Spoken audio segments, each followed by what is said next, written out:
the post-lunch session.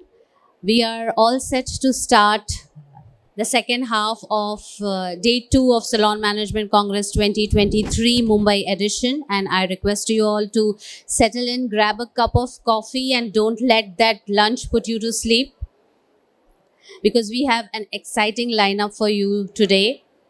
We have 3 more sessions to go, each better than the other, because there is a lot about salon management that we are still going to discuss. So my upcoming session is on retail therapy or retail versus therapy.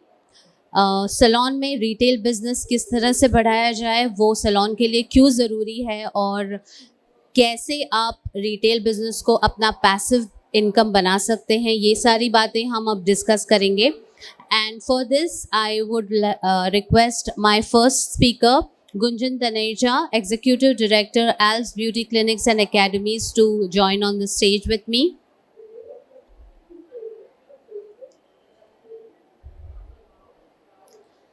Gunjan is among India's top trainers in product and skill knowledge in the industry. Currently, she is the guest lecturer at Delhi University for Salon Management and Retail Marketing. Gunjan is a serial salon opener who holds a record of opening 50 franchisees in a short span of 2 years for her own brand, Bharti Taneja's Alps Salon and Academy. Thank you, Gunjan, for joining us today. My next speaker is Manisha Chopra, founder Seasoul Cosmetics. Hello, Manisha, please step on the stage. Can we have a round of applause for Manisha? An international makeup coach and founder of Seasoul Cosmetics in skincare and makeup, and Kerasol Cosmetics in hair. She comes with 20 years of professional experience in Australia and the Indian beauty industry. She is a celebrity artist and has been accoladed with several awards, including the Times of India She Unlimited Award and Entrepreneur of the Year Award. Thank you so much for joining us today, Manisha. My next speaker is Rachit Malhotra, owner of Femina Plus Salon. Hi, Rachit. Rachit is joining us all the way from the north of India, representing the North Indian salon industry. He's the man who inspires creativity and expands people's knowledge of art, design, and salon business. He has been the brand ambassador for international companies like Wall USA, Schwarzkopf Professional, and currently he is with Mr. Barber and Olivia Garden. His vision is to expand Femina Plus Salon and also be the salon consultant to help the community grow. Thank you for joining us today, Rachit. Lovely to have you here. And my final panelist is Vicky Tucker. Hi, Vicky. Vicky Tucker is the director of Vicky Tucker Design Studio.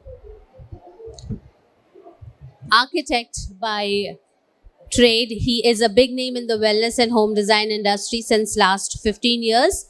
He's the only person who has done so much research in the field of salon architecture in India. He loves designing luxury, bespoke, rustic and weekend homes. And he's also a street photographer in his spare time.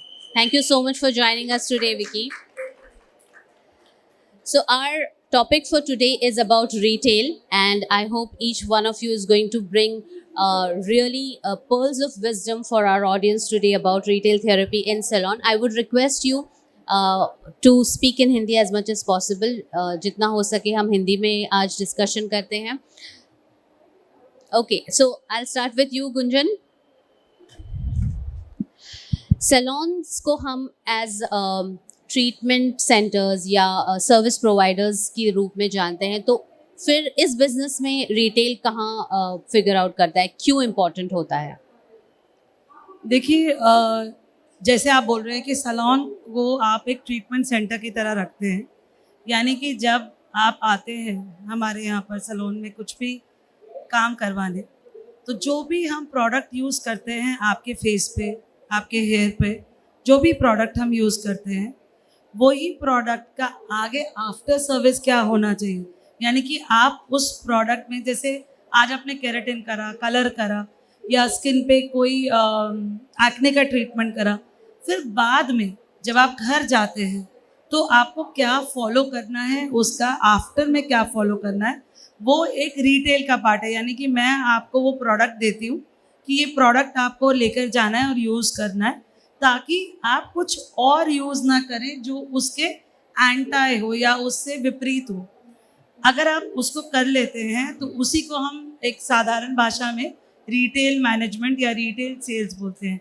यानी कि उस product का touch and feel मैंने आपको यहाँ करवाया और उसी ट्रीटमेंट को आपने आगे वहाँ फॉलो करा अपने घर में। तो ये एक बहुत सिंपल बात है। इट इज़ नथिंग मोर और nothing more complicated, I would say. Okay, Manisha, what would you like to add? मैं गुंजन के साथ बिल्कुल सहमत हूँ। सो बेसिकली होता क्या है कि आपने जब सैलून में कोई ट्रीटमेंट करा, इमेजिन करिए कि आपने जनवरी की 1 तारीख को कोई फेशियल करवाने आया। अब आपने फेशियल में सपोज 20% रिजल्ट मिला स्किन बेटर होने का, लेकिन अगर उन्होंने घर जाके कुछ ऐसा प्रोडक्ट लगाया जो वो फेशियल के साथ या उनकी स्किन को नहीं सूट कर रहा है, तो क्या होगा कि वो जो रिजल्ट है वो धीरे धीरे नीचे आता जाएगा। तो वो जब 21वें दिन या 30वें दिन दूसरा फेशियल करवाने आएंगे, तब तक वो बैक टू ज़ीरो आ जाएंगे। बट इंस्टेड अगर वो प्रॉपर रिटेल प्रोडक्ट जो उसके साथ रिकमेंडेड है उसको यूज़ कर रहे हैं, तो वो जो 20% है शायद 15% पे नीचे आएगा। Which means with every facial you will step up the ladder and your skin will start to become better and better, and that is something has to be done via education. तो ये एक ऐसी चीज़ है जो trainers, not only salons but जो staff है that should be teaching to the client from that perspective ये कितना ज़रूरी है। खाली फेशियल एक डॉक्टर के इंजेक्शन के बराबर होता है। आपने डॉक्टर से इंजेक्शन लगवा लिया, बट क्या वो इनफ है बीमारी ठीक करने के लिए? There is always a prescription given alongside to make you feel better. उसके साथ कोई ना कोई दवाई खानी पड़ती है जो आप हफ्ता खाओगे, 10 दिन खाओगे। तो सेम वे वो हमारा रिटेल या होम केयर आता है।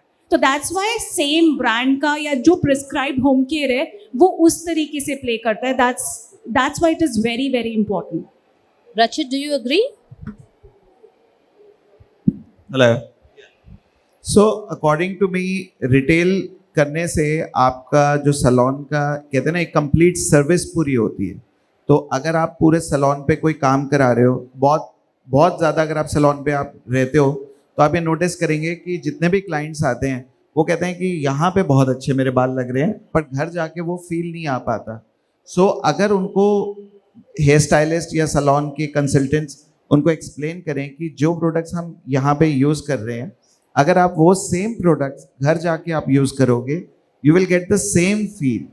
एंड ऑल्सो जो आपका ट्रीटमेंट आपने जो कराया है, चाहे be it facial, be it any hair treatment, तो आपका वो कैरी फॉरवर्ड ज़्यादा चलेगा and your hair would be in a proper shape and also it will carry the same legacy. So this is according to me it's like a complete service. It cannot be without कि यहाँ पे कुछ करा लिया, घर जाके कुछ और कर लिया। सो मेरे को लगता है ये कंसर्न है। राइट पर आपकी तीनों के जो ये जवाब हैं ये बहुत ही कस्टमर सेंट्रिक हैं कि कस्टमर को इससे क्या फ़ायदा होगा, लेकिन सैलून को क्या फ़ायदा होता है एक रिटेल स्टैंड रखने से? मॉनेटरी क्या डिफरेंस होता है वो बताएं। देखिए, सबसे पहले आज के टाइम पे जब आप किसी सैलून में वॉक इन करते हो तो the kind of brands which you have kept, उससे एक साइकोलॉजी पता चलती है सैलून की कि आपका जो सैलून है वो किस स्टेज, किस क्लाइंट, किस ऑडियंस को, यानी आपके टारगेट ऑडियंस क्या है। सो अगर आपके पास अच्छे ब्रांड्स हैं, प्रीमियम ब्रांड्स हैं, तो वो क्लाइंट को पता चलता है कि I can this is the salon for this kind of stature. और ऐसा नहीं है कि अगर आपके पास लोअर ब्रांड है तो आप कहोगे कि नहीं है, but there is always a set of clients. So जो सैलून को सबसे ज़्यादा फायदा ये होता है, पहले तो इमेज मेकओवर होता है सैलून का। सेकेंडली आपको एक ये बेनिफिट होता है कि जो आपका सैलून का स्टाफ है उसको एक्स्ट्रा पर्क्स मिल जाते हैं, आपके सैलून के एक्स्ट्रा रेवेन्यू जनरेट होती है। इनफैक्ट अगर मैं अपने सैलून की बात करूं तो मैं जितना फ्रंट डेस्क का स्टाफ है, मैं सोचता हूं उसकी सारी सैलरी वहां से निकल जाती है। जो मेरा जो रिसेप्शनिस्ट है, मेरा जो स्टॉक इंचार्ज है, या मेरे जो स्टाइलिस्ट हैं, उनको भी ना एक मोटिवेशन रहती है कि यार हमने कुछ आज बेचा तो आज 100 रुपये ले गए, 200 रुपये ले गए। तो मेरा जो स्टाइलिस्ट है वो अपनी सैलरी को सेव करना चाहता है, और जो इंसेंटिव वो कमा रहा है रिटेल के थ्रू, उससे वो अपने डेली लाइफ को एंजॉय करना चाहता है, तो उसको एक मोटिवेटेड रहता है. तो वो पर्क्स उन्हें मोटिवेट ऑलवेज पर्क्स हेल्प करते हैं. Right. Vicky, coming to you, Rachit ने अभी बताया कि रिटेल काउंटर्स की वजह से सैलून का मेकओवर होता है. सो डिज़ाइन पर्सपेक्टिव से आपका क्या कहना है इस बारे में? Yes. So, I have gone through 2 decades of this retail concepts. So many years back, I was doing something here in Mumbai, and we were like L'Oreal had just come in. So I was doing a very popular salon in the main high street. तो ऊपर L'Oreal लिखा हुआ था, and we finished the designing part. And then slowly and steadily, the brand realized that they are losing their own significance because it's a product company name which is written on the signage, which is not the case now. So, but the most surprising fact is that till date in that area, I stay there around, people today say मेरे को L'Oreal के salon में जाना है, but no one says that वो Enrich है.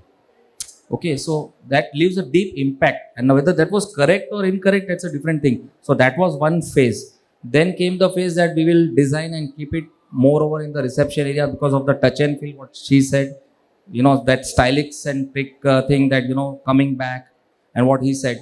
So we used to just leave electrical points and the companies will come and leave their white and black boxes there.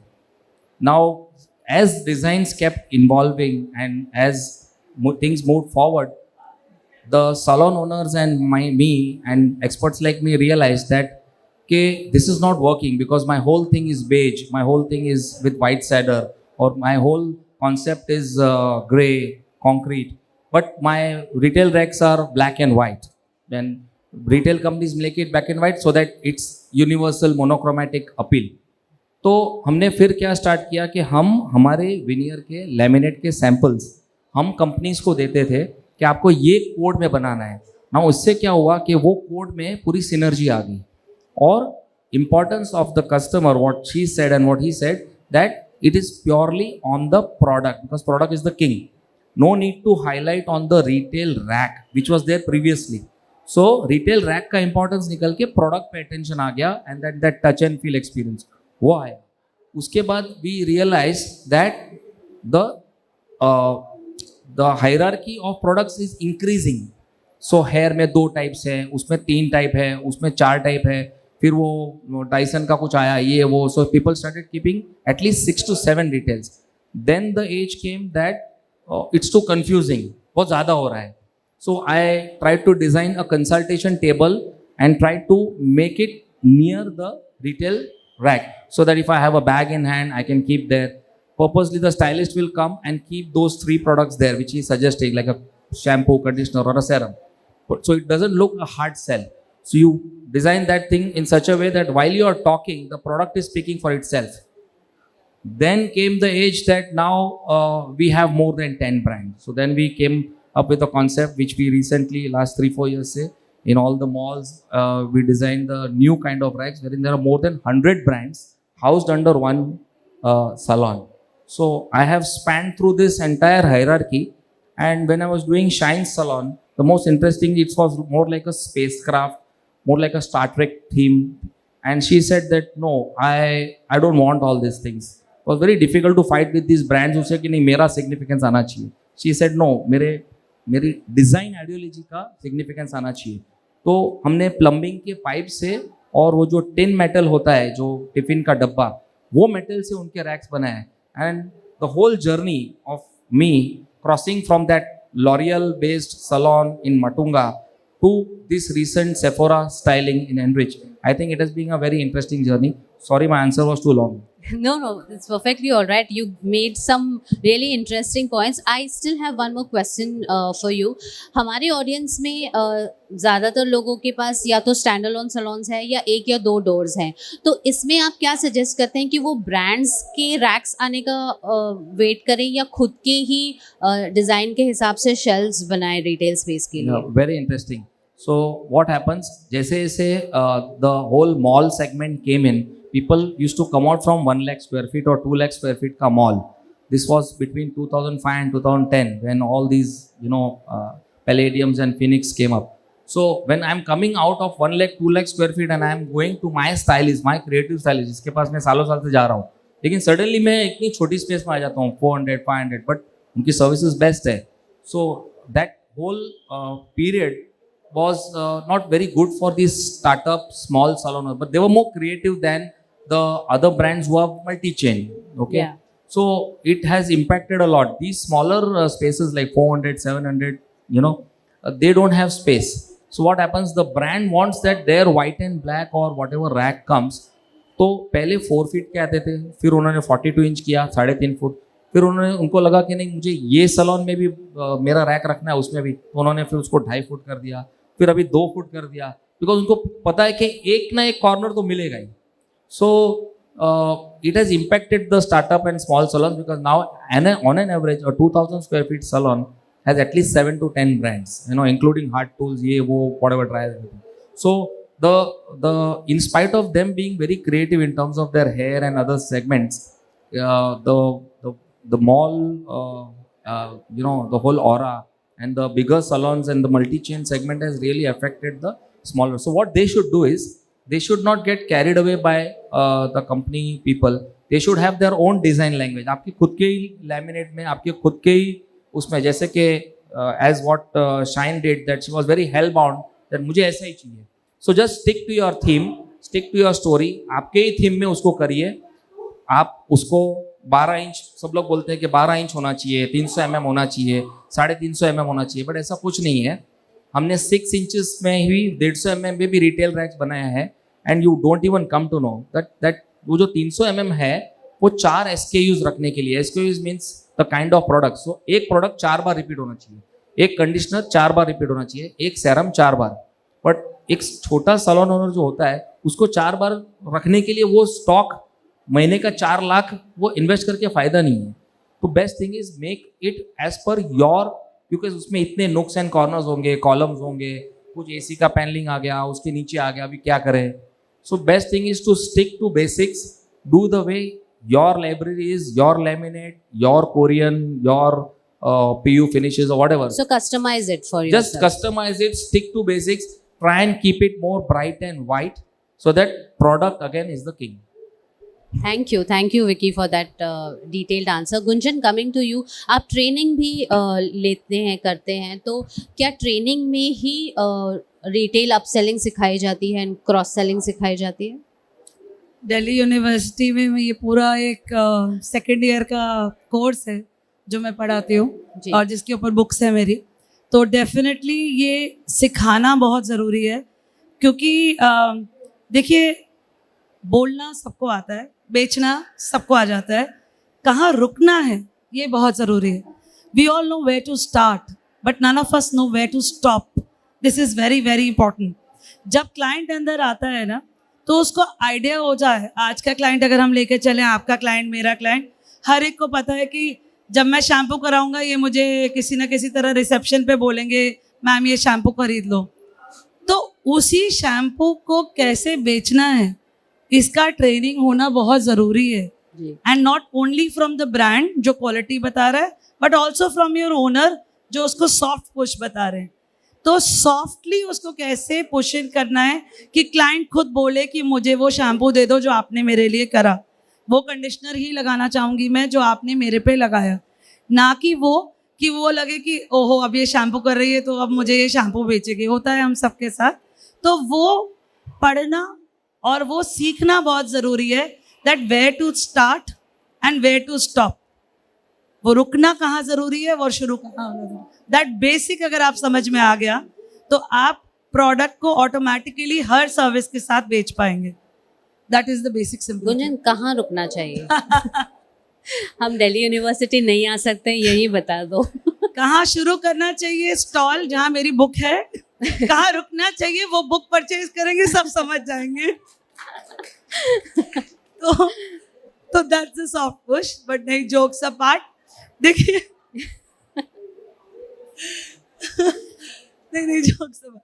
सो देखिए, बहुत ज़रूरी है कि जब आप सर्विस कर रहे हो या प्रोडक्ट उसको दिखा रहे हो, या जब भी आप सर्विस कर रहे हो, चलो हम एक बेसिक सर्विस लेते हैं. अगर हम एक फेशियल ले रहे हैं और आप वो फेशियल सर्विस कर रहे हैं, तो क्लाइंट को हमारे यहाँ एक रिदम पढ़ाया जाता है जिसमें हम बोलते हैं कि आप क्लाइंट को बताएंगे कि मैं आपके फेस पर ये स्क्रब लगा रही हूँ और ये स्क्रब में ये कंटेंट है, उसमें मदर ऑफ पर्ल्स है या उसमें आपका एप्रिकॉट का दान छिलका है, वो नॉलेज है मुझे, तो वो मैं आपको लगाऊंगी जिससे कि वो आपका डेड स्किन को रिमूव कर देगी। और जब आप लगा रहे हो उसको उसका फील आने दो, 2 मिनट चुप रहो, उसको खुश होने दो, उसको तसल्ली होने दो कि हाँ जो इसने मेरे फेस पे लगाया, अब उसका दिमाग चल रहा है, वो रिलैक्स तो कर रही है बट उसका दिमाग भी चल रहा है, अच्छा हाँ जब ये रगड़ रही है इससे तो ये अच्छा ही आएगा बिकॉज इसने मुझे ये बात बताई है। वो बताएंगे अगर आप, और उसके बाद उस रूम से बाहर निकलने से पहले अगर आप उसके हाथ में वो पकड़ाते हैं कि मैम ये स्क्रब मैंने यूज़ किया था आपका ही तो मैं बिल में साथ में जोड़ देती हूँ, तो आप क्लियर है कि आप क्या बेच रहे हैं, वो क्लियर है कि वो कैसा फील देता है और उसको आसान है कि वो वहाँ जाकर उसको खरीदे, वो प्रोडक्ट साथ में लेके जाओ और दे दो। अगर यही बात मैं करती कि अभी मैंने स्क्रब करा और उसको नहीं बताया और मैंने रिसेप्शन पे उनको बोला कि मैम ये स्क्रब था ना मैंने आपके फेस पे यूज़ किया था, हो सकता है वो उस वक्त कुछ और सोच रही हो, मेरे घर में खाना बना कि नहीं बना, पति आया कि नहीं आया, 100 बातें हो सकता है वो सोच रही हो, उसको याद ही नहीं है आपने उसके मुंह पे क्या लगाया क्या नहीं लगाया, उसको फील ही नहीं है, उसको बेनिफिट ही नहीं दिख रहा। आपने उसको उसी वक्त बेनिफिट दिखाया, अंदर कमरे में प्रोडक्ट हाथ में दिखाया, उसने उसकी पैकेजिंग देखी, उसको अच्छा लगा, बाहर जाके वो खुद बोलेगी पैसे लो और दो। और क्वेश्चन ही ऐसा पूछना है कि क्लाइंट हाँ करे, आपने बोलना ही है। जैसे हमारे को आदत कई बार क्या होती, कुछ सैलून में, आई एम नॉट पॉइंटिंग आउट, कुछ सैलून में लोग बोलते हैं मैम आपका कोई प्रोडक्ट तो नहीं है, आपने बोला मैम आपका ये प्रोडक्ट है। जैसे हम बोलते हैं ना मैकडॉनल्ड्स में what will you have, we don't ask what will you have with your burger, हम बोलते हैं should I add a fries, आप बोलते हो हाँ, करते हैं हम भी हाँ। अगर मैं बोलूँ आप क्या लेंगे बर्गर के साथ, आप बोलोगे कुछ नहीं। तो ये पूछना नहीं है कि क्या लोगे, ये बताना है कि ये लेना है, खत्म। जैसे मैंने बताया कि वो बुक लाके लेना है, खत्म। So it's as simple as that. Manisha, please add something about Okay. upselling and cross-selling. Upselling and cross-selling. So when it comes to upselling and cross-selling, तो मैं गुंजन की बात से बिल्कुल सहमत हूँ। You should never be overselling. You know, जब आपने क्लाइंट को टच एंड फील दिखाया या एज अ पार्ट उन्होंने उसको ऑलरेडी एक्सपीरियंस किया है, it should be never about you, it should be always about client. मतलब इसका मतलब ये है कि कुछ लोग, again I am not pointing out on anyone, कई बार सैलून्स में क्या होता है, and I have seen lot of memes on this as well, ma'am कितना टाइम हुआ फेशियल कराए, मैम आपका स्किन बड़ा ऐसा हो रहा है, बड़ा वैसा हो रहा है। If you know what I mean, you know, sometimes what people do is, the staff do is, they point out problems which client doesn't want to hear, और उसके बाद वो लोग बोलते हैं यार सैलून जब भी जाते हैं ना कुछ थोड़ा लो फील करके आते हैं, because there is so much of push, they are trying to push not only a product but a service along with that as well. वो कराने बाल आए हैं, but उसके साथ वो पेडिक्योर और फेशियल भी पुश कर रहे हैं। बट इंस्टेड अगर आप उनको उसी टाइम पर पुश में ना, एक how she said, there has to be a right stop and there has to be a right start, वो बहुत इंपॉर्टेंट है। And you should never get into personal conversations with कि आज आपके घर में क्या बना है, आपकी मदर इन लॉ ने आपको क्या बोला। Lot of people have those kind of habits as well. Don't get into those conversations, but instead tell them, like say for example you doing a hair wash for someone, बाल धोते हुए जब shampoo कर रहे हो तो you know they could be questions like ma'am आपको कुछ मतलब how is the foam, how is the water, right, पानी हम पूछते ही हैं, ज़्यादा गर्म तो नहीं है, ठंडा तो नहीं है। That's when you just softly pass, ma'am इसमें ना ये वाला इंग्रेडिएंट है जिससे आपको ये ऐसी फीलिंग आएगी। और सिर्फ after the conditioner is done, let them touch and feel their hair, ma'am देखो आपके बाल नहीं गिरे इसके बाद, you know how are you feeling. The point is it's about them, but why are you, and again you should know where to start and where to stop. But you know, again it should not be, because in salons, as Rachit and Vicky just said, that there are so many brands available. Now it should not be because ये brand आपका favorite है या आप सोच रहे हो इसलिए वो चलेगा। Always client is always right. That is something I always say. Client is right मतलब उसका मतलब like I come from a makeup background and makeup में ऐसा होता है कि बहुत बार ही क्लाइंट आके बोलता है मेरा फेस वाइट कर दो या गोरा बना दो. It's a very very common thing. I still say client is right. गोरा बनाने का मतलब उनको वाइट पेंट करना नहीं है. गोरा बनाने का मतलब है उनको राइट कलर ऑफ फाउंडेशन देना which brightens them up, and there is a technique for that. Same way even in this what you call when you're doing the facials or I mean when you're doing the retail sale, sometimes client will say मुझे ये वाले brand का product नहीं चाहिए, मुझे वो वाला चाहिए.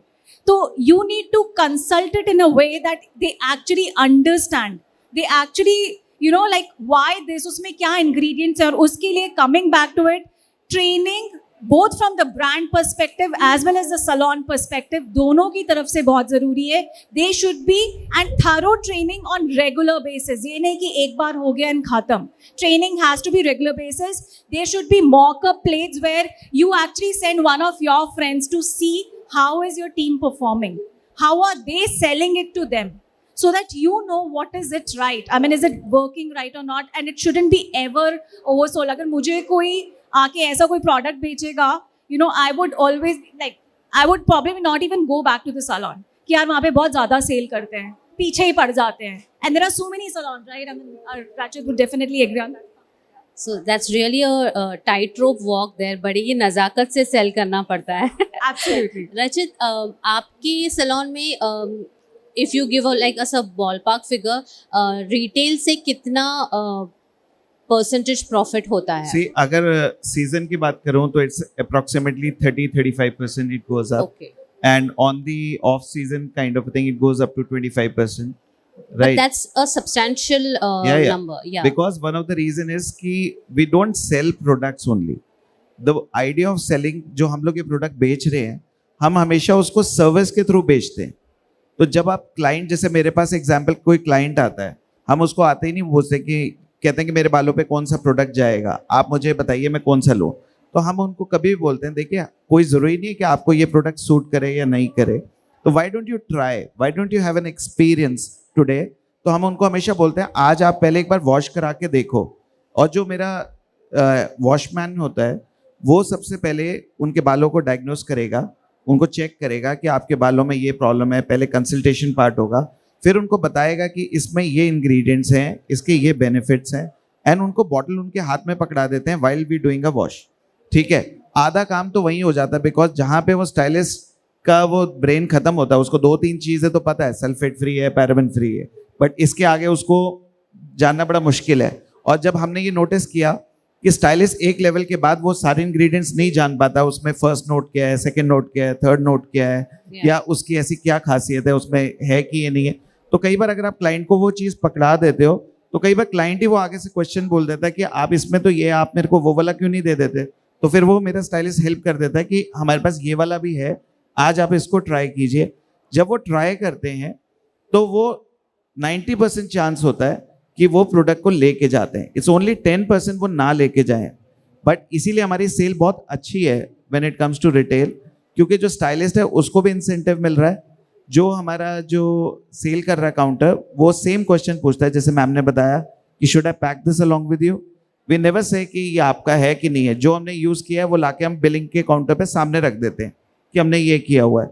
बाय द टाइम वो क्लाइंट की ना कॉन्स्टेंट हैमरिंग चालू रहती है कि पहले हमने उसको वहाँ बॉटल का टच एंड फील दिया, प्रोडक्ट का टच एंड फील दिया, और साथ में उसको अपने जब अच्छे पैकेजिंग के साथ आप उनको दे रहे हो, और कोई ना कोई हम उनको एक ऑफर दे देते हैं. जैसे कई बार किसी रीज़न से क्लाइंट कहता है मेरा मन नहीं है, तो हम कहते हैं अगर आप ये ले लेते हो तो आपके बिल में से आज 200 रुपीज़ लेस हो जाएंगे.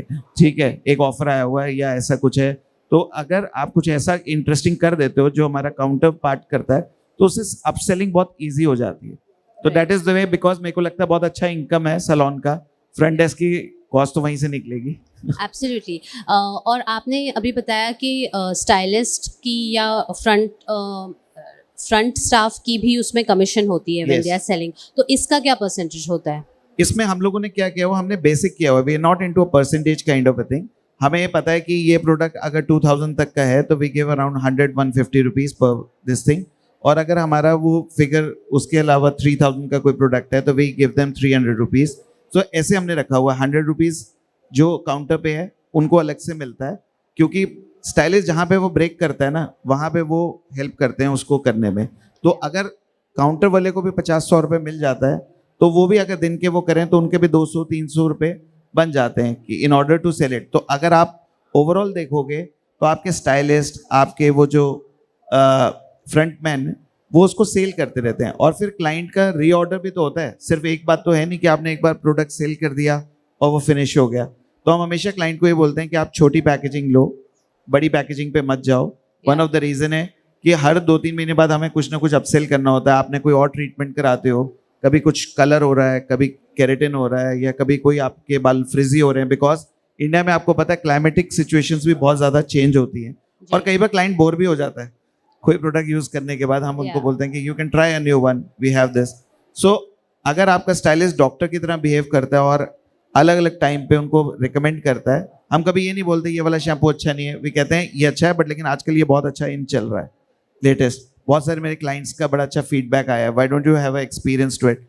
तो अगर हम उनको एक्सपीरियंस कराते रहते हैं, तो आप ये देखिए मेरा एक्सपीरियंस का 600 रुपीज़ कॉस्ट आता है वॉश एंड ब्लो ड्राई का, ठीक है। और अगर मैं एक प्रोडक्ट बेचता हूँ वो उसके ऊपर एडिशन है। तो अगर आपका रेवेन्यू सर्विस के थ्रू बिकेगा ना, तो आपके सैलून में बहुत ज़्यादा इंक्रीमेंट होता है। सो आपको, मुझे लगता है कि हर सैलून को ये करना चाहिए। उसको ज़रूर लगता है कि मेरी इन्वेंट्री कॉस्ट बढ़ रही है, बट अगर आप सोचिए एक इन्वेंट्री लगाने पे अगर आपको आज के टाइम पे 30-35% नॉर्मली आपको मिल जाता है मार्जिन, तो 100 रुपये में अगर आपको 300-350 रुपये, अगर आप 1000 रुपये में आपको 300-350 बन रहे हैं, तो what is wrong in that.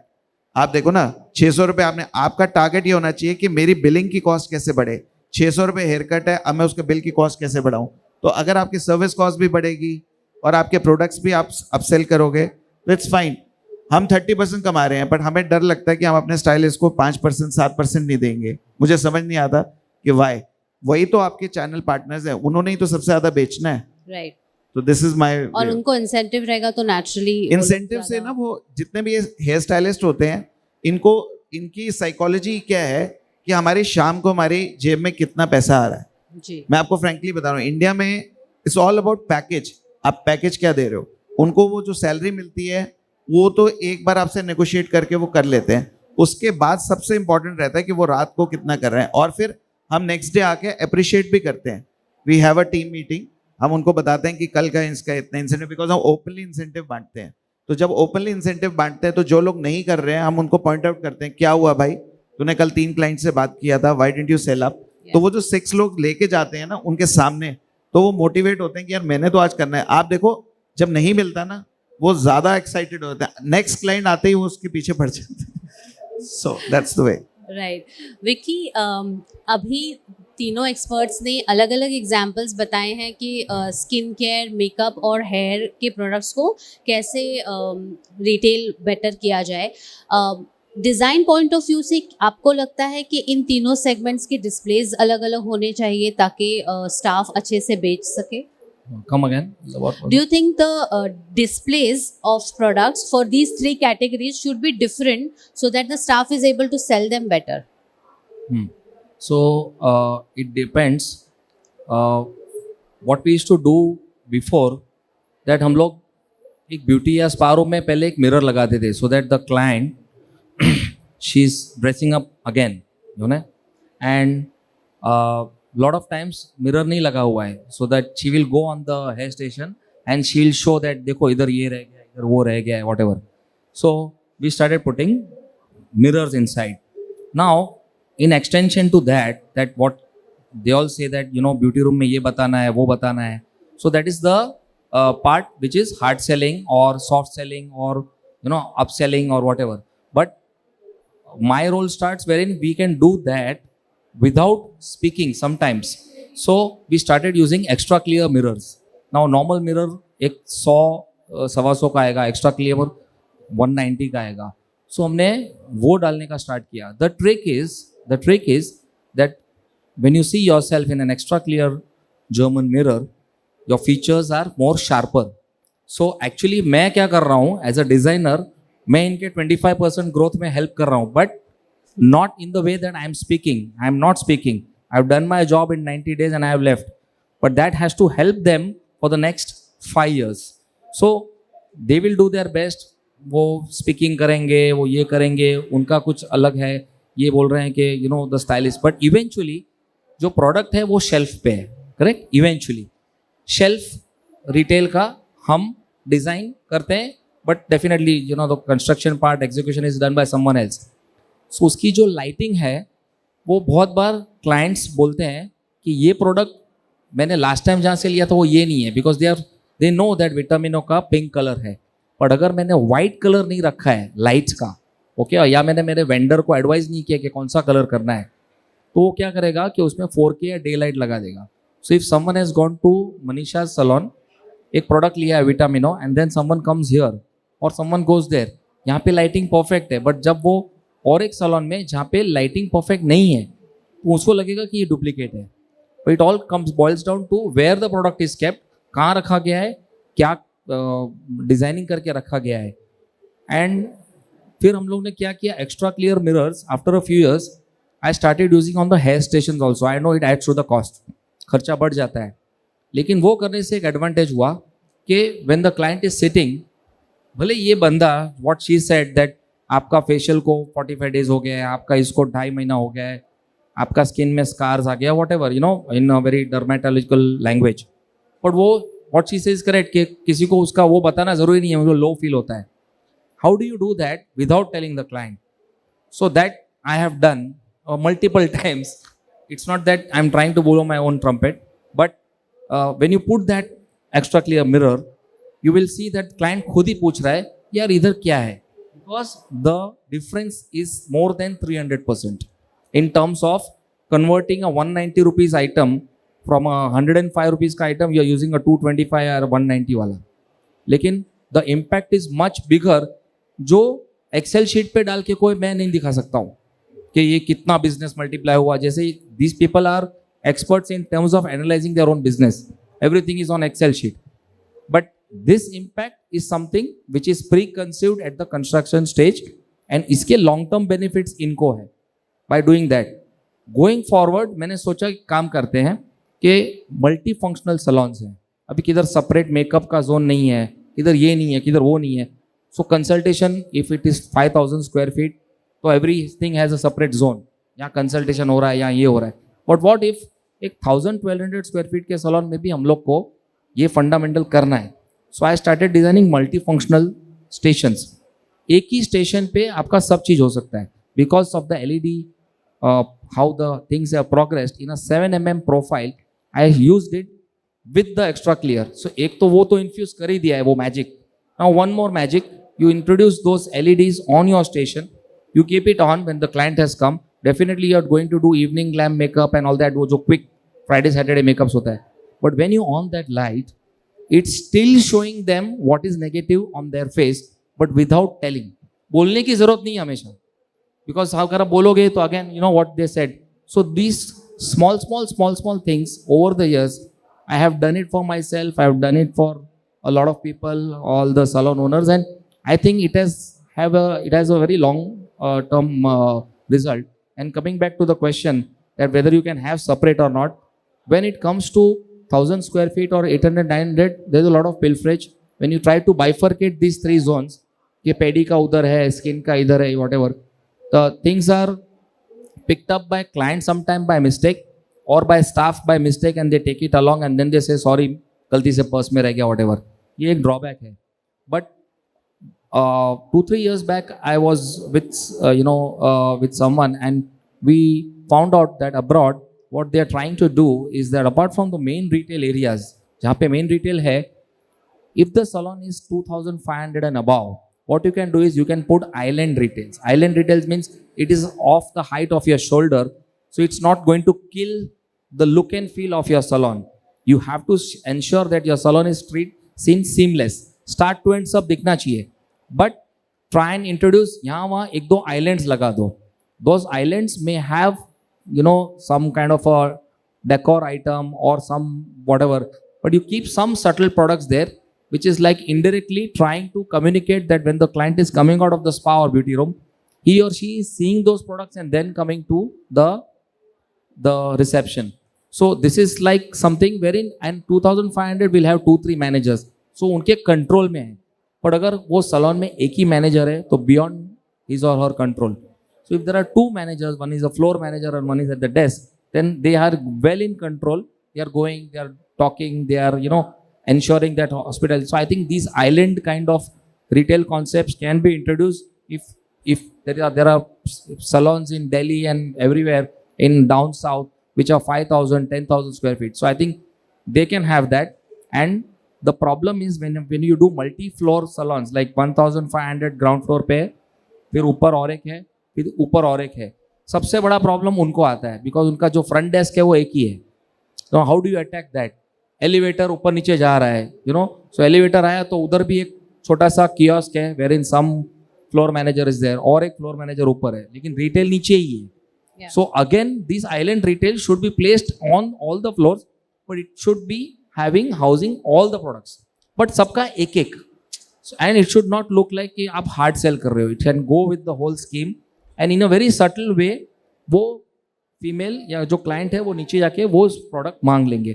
Supposing ऐसा भी होता है कि वो जो स्मॉल कियोस्क और जो मिनी स्टेशन उन्होंने लगाया ऊपर वहीं पे they want to do the needful. Nowadays the software are so interlinked and smart that they can do the billing from that stage only. Yeah. So I think it's a big bandwidth how you place the retails and lighting, mirrors. I think that's it. Sorry again, answer was long.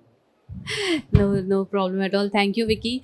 Gunjan, coming to you. अभी तक हमारा जो discussion था वो salon और customer के बीच के transaction को लेकर था, लेकिन जो प्रोडक्ट सप्लायर्स हैं, वेंडर्स हैं, डिस्ट्रीब्यूटर्स हैं या डायरेक्ट ब्रांड्स हैं, उनके साथ कोई स्पेसिफिक चेकलिस्ट है जो आप फॉलो करते हैं फॉर रिटेल प्रोडक्ट्स? देखिए, बोला जाता है कि एक सिंपल फंडा होता है कि आप 3 महीने का स्टॉक अपने पास रखते हैं और उसके बाद आप ऑर्डर करते हैं. But then when it comes to small salons, अगर हम छोटे सैलून्स की बात करें तो ये हर चीज़ में प्रैक्टिकली परफेक्ट नहीं बैठता. तो थोड़ा तो आपको R&D करना पड़ता है कि एक सीज़न क्या है, क्या ज़्यादा बिकेगा, उस हिसाब से आप उसको स्टॉक कर सकते हैं. नंबर 2, आपका जो वेंडर है जो सप्लाई कर रहा है वो कितनी जल्दी आपको सप्लाई प्रॉमिस करता है और डिलीवर करता है, उस पे आप अपना स्टॉक रख सकते हैं. जैसे कि मुझे मालूम है ये वेंडर आज ऑर्डर करूँगी तो 15 दिन बाद देगा, पर ये वेंडर को मैं आज ऑर्डर करूँगी तो कल ही देने आ जाएगा, तो उस हिसाब से आप स्टॉक रख सकते हैं.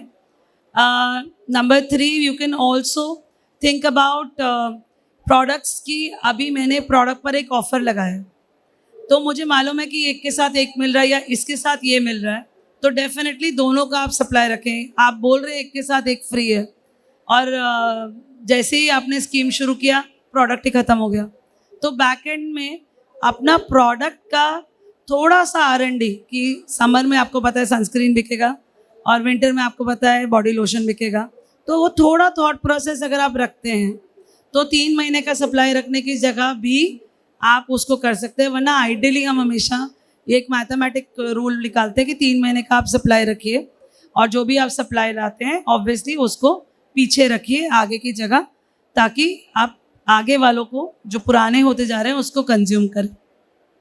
तो ये एक बेसिक फंडा होता है. तो that depends on the vendor time frame which you can discuss. और कभी अगर स्टॉक रह जाता है सैलून के पास तो उन्हें कैसे डिस्पोज करना चाहिए? देखिए, now as a stock manufacturer बताती हूँ मैं. मेरा फैक्ट्री है और हम मैन्युफैक्चर करते हैं प्रोडक्ट्स.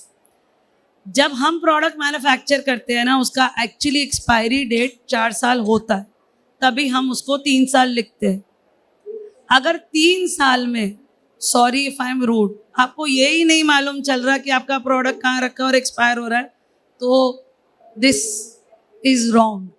आप स्टॉकिस्ट आपके साथ हैं या आप मैनेजर हैं या आप रिसेप्शनिस्ट हैं या आप वर्कर हैं या आप जिसकी भी ड्यूटी डालते हैं, जिस तरह से वो बोल रहे हैं मैं इंसेंटिव देता हूँ, कॉइन की दूसरी तरफ ड्यूटी भी तो देते हैं ना. तो आपका ये एक ड्यूटी बनता ही है कि आप स्टॉक खाली करें और इसको दोबारा भरें या स्टॉक खाली करें और उसको दोबारा अरेंज करें. जिस तरह से आप दिवाली की सफाई करते हैं, गणपति का सफाई करते हैं, उसी तरह ये आपका एक रूल होना चाहिए कि हर 3 महीने बाद एटलीस्ट पूरा स्टॉक बाहर निकल के डलेगा. वरना इसका कोई उपाय नहीं. क्योंकि अगर आपका प्रोडक्ट आज आपने खरीदा 2020 में और 2023 तक वो बिका ही नहीं और वो एक्सपायर ही हो गया, आपको दिखा ही नहीं, तो फिर इसका मेरे पास कोई जवाब ही नहीं। Manisha, do you suggest a checklist while dealing with vendors? I would say I'm a brand owner my own self, right? So I totally agree with Gunjan.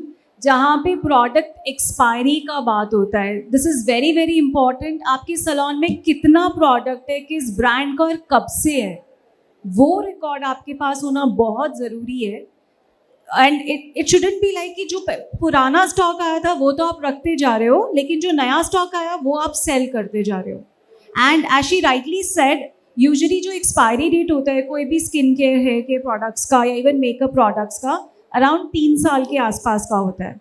तो आप जब वेंडर से प्रोडक्ट मंगवा रहे हो, उस टाइम पे भी आपको वो एक्सपायरी डेट चेक करना चाहिए कि the product should be manufactured से विद इन 6 months और मैक्सिमम 1 year, यू नो, ताकि आपके पास 2 साल हैं उसको बेचने के लिए. And on the other side, इतना भी एक्साइटेड नहीं होना चाहिए. से फॉर एग्जांपल, अगर आपके सलोन में 5 ब्रांड्स हैं जिसका आप फेशियल्स कर रहे हैं या हेयर सर्विसेज कर रहे हैं, कि आप वो 5 ब्रांड्स के सारे SKUs जितने पॉसिबल हैं वो आप रख के बैठे हैं अपने सलोन में, और शुरू में कि हाँ मैं ये भी बेच लूँगी, मैं वो भी बेच लूँगी, ये भी, व्हाट इफ क्लाइंट ने ये मांगा या वो मांगा, मेरे पास सब कुछ होना चाहिए. Sometimes we just get overexcited, especially when we are starting a salon. So उस टाइम पे you have to be very mindful कि आप कितने टाइप के प्रोडक्ट्स रखने वाले हैं, और वहाँ पे एक एक्सपर्ट हेल्प या एक्सपर्ट एडवाइस बहुत ज़रूरी है कि आप कितने टाइप के प्रोडक्ट्स फॉर से शैम्पू रखने वाले हैं, ये कितने ब्रांड के रखने वाले हैं या किस प्राइस रेंज में रखने वाले हैं. तो I would say go slow, do not hoard yourself, go slow with brands. And when the brands are there, वो हमेशा ऐसा होगा कि they will give you deals कि आप इतने, अभी इस टाइम पे ये दिवाली डील चल रहा है या you know new year deal चल रहा है, तो why don't you get so many products. But you should understand what is your capacity of selling. और वो डील में भी क्या प्रोडक्ट आपको ऐसे तो नहीं मिल रहे जिनकी एक्सपायरी डेट 6 महीने के अंदर है. बिकॉज यूजुअली ऐसा होता है कि डील में प्रोडक्ट्स वैसे निकाले जाते हैं, you know, as a brand कि अच्छा ये अब ये जल्दी से सलोन को डाल दो और पैसे आए. You know, even for vendors that's a challenge because product has an expiry date. So you have to be very careful and mindful of those things कि चेकलिस्ट में expiry date plays a huge role. Second important thing, as I said, is please do not hoard, and you should know the amount, the number of SKUs that you are keeping initially to sell, and on, I would say, fortnightly basis monitor कि से for example आपने 10 SKU रखे हैं, total SKU मतलब कि कितने units, मतलब कितने टाइप के प्रोडक्ट्स आप सेल कर रहे हैं, राइट. तो आप ये देखिए कि वो 15 दिन में वो 10 के अगर आपके पास 4 पीस थे तो मतलब आपके पास 40 पीस हो गए. तो वो 40 पीस में से 15 दिन में आपने कितने सेल किए, what is your more selling ones, that's how you would know it. So monitoring yourself is very important, and I would say as a salon owner, that responsibility definitely goes on you, that you're getting that done from your team, and just don't limit on that. Yeah, Thank you, Manisha. Rachit, quickly, if you can add to this. I think अगर आप retail की cell बढ़ाना चाहते हो, सबसे पहले तो आपको ये होना चाहिए कि जो हम प्रोडक्ट्स रख रहे हैं उसको आप पहले तो घबराओ मत, क्योंकि आपका वो, जैसे आप एक अच्छे सेफोरा पे जाते हो, देखते हो आप प्रोडक्ट्स पड़े हैं, तो अगर आप सारे प्रोडक्ट्स अच्छी तरह डिस्प्ले करते हो और उसके नंबर ऑफ पीसेस ज़्यादा होते हैं, तो क्लाइंट को एक बाइंग एक्सपीरियंस और एक थेरेपी जैसे एक फील आता है कि हाँ ये जगह है जहाँ से मैं बाय कर सकता हूँ. जनरली क्या होता है, आपके सलोन पे अगर कोई प्रोडक्ट कम बिकता है तो आप उसके 1 या 2 पीस रखते हो. उससे नुकसान क्या होता है कि क्लाइंट को भी जज हो जाता है, इसके 40 पीस पड़े हैं, इसके 2 पीस पड़े हैं. तो अगर आपको वो 2 पीस वाला प्रोडक्ट आपका नहीं बिक रहा, आप अपने रिटेलर को फ़ोन कीजिए और उसी टाइम चेंज करिए कि this is not working in my salon. आप आके या तो इसकी ट्रेनिंग दीजिए या आप अपने स्टाइलिस्ट को पूछते हो कि why it is not selling. तो पहला आपको सारे प्रोडक्ट जो आप बैकवॉश पे यूज़ करते हो वो सेम प्रोडक्ट्स आपके होने चाहिए. ऐसा नहीं होना चाहिए जो प्रोडक्ट आप यूज़ ही नहीं करते हो सलोन पे आप उसको सेल करने लगे हो कि आप ये लीजिए. Then you not doing justice, because firstly this is a service based salon, this is not a cosmetic shop कि आपके यहाँ जो नहीं हो रहा. So we only sell products which we believe in it. That's what I can say. Thank you so much, Rachit. Thank you, panelists. This was a very interesting session. You want to add something? Yeah, sure. just wanted to add one point based on this expiry thing, Yeah. which is connected to design. So we used to always have retail racks on the front facade, correct? So she already got it. What I'm going to say. So because सबको चाहिए कि दिखना चाहिए कि मैंने ये brand का products रखा हुआ है while you're driving or whatever. लेकिन हम लोग ने वो एनालाइज नहीं किया है कि इंडिया में there are versatile climates, correct? So some places it is 44 to 46, 42, 38. कोई भी सलोन ओनर जो स्टार्ट करता है 2, 4, 5, 6 salon, as they grow definitely they understand, but everyone wants to keep the retail racks on the front facade so that लोगों को पता चले.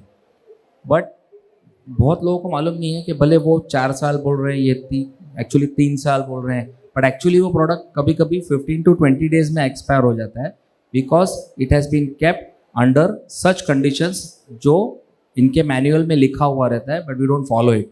इतना हीट आता है तो product is expired and then the client will come back and tell कि ये रिजल्ट नहीं मिल रहा है. इट इज़ बिकॉज आपने जब डिज़ाइनिंग किया है आपने रिटेल रैक को ऐसे कंडीशन में रख दिया है जहाँ पे स्लांटिंग रेस नहीं आ रहे, डायरेक्ट आ रहे हैं. So I understand it is too much of theory, it is too much of climatology, but when you are doing it you have to check where is your north check karo, south check karo. Okay, if you don't check that, your designer is definitely going to do what you are going to say, idhar rakh do. Kabhi reception ke piche rakhte the, fir uske left pe rakhte the. Then we started using as a divider. So we had this new challenge that products are expiring because of heat in Ahmedabad or Jaipur or certain other places like Delhi, and then we stopped doing this since many years. And then in one very smart situation, I have placed retail racks in such a way that it camouflages and gives privacy to the backwash. तो अभी जब facade में नहीं रखना है तो नहीं रखना है. So that was where it was expiring. And if you have something like 32 to 36 or something, and if you still feel that you are getting direct rays, not slanting rays, you can use Garware or 3M films on that, which has got 90% heat reduction. It is clear and transparent. You can use that. Everything is at an extra cost, but it's no point in keeping some product which has got 36 months or वो 45 days में या 20 days में तो expire हो चुका है. That's it. Thank you. Thank you, Vicky. That was a very important point. Thank you for bringing it out, and thank you to the whole panel for this engaging discussion. I would request you to now step forward for a photo op.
Thank you. Can we have a round of applause for this panel? The speakers were excellent and they gave some very practical tips.